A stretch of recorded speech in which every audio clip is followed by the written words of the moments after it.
তুমি আমার একটা কথা কও, তুমি কি আমার গ্রামের চেয়ারম্যান? আরে দূর না। তাহলে কি মেম্বার? আরে দূর কেন মেম্বার কেন? তো সামনে কি নির্বাচন করার চিন্তা ভাবনা আছে? না। ও তাহলে তুমি ডাক্তারি পড়াশোনা শুরু করছো? কি কস তুই?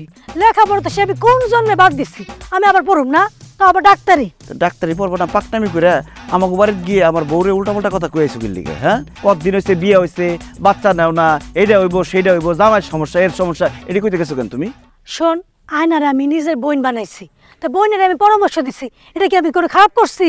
কেন তোমার পাকনামি করতে হবো কেন? হ্যাঁ, 1 বছর ধরে বিয়ে করছি, বাচ্চা হয় না না হয় সেটা আমরা বুঝুম। তোমার যে 4 বছর ধরে বিয়ে হয়েছে, তোমার বাচ্চা হয়েছে? তোর ভাই তো 4 বছর ধরে বিদেশ থেকে আসে না, বাচ্চা হইব কেমনে আমার? এবার আইলে ঠিকই হম। আর কোনোদিন যদি আমার বাড়িতে গিয়ে আমার বড় উল্টাপাল্টা কথা কও, খবর আছে কিন্তু। তোমার লিগে আমার বাড়িতে আমার বললো আমার কাজে হয়েছে, একটু কাজে করে আইছি। আই আমি করবি না তো? কে লেগে ঝগড়া করছিস তোর সাথে? আমি তো ঠিকই কইছি, বিয়ে হয়েছে কতদিন, দেরি হয়ে গেলে বাচ্চার সময় হইতেও পারে না হইতে পারে, ভালো কথাই তো কইছি।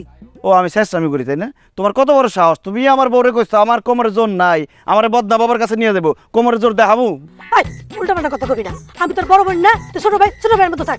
তোর বড় বড় গুল্লি মারি, আরেকবার যদি উল্টাপাল্টা কথা কই লাথি মারে আমি কিন্তু কোমরে জোর দেখা দেবো, পুকুরে ফালা দেবো।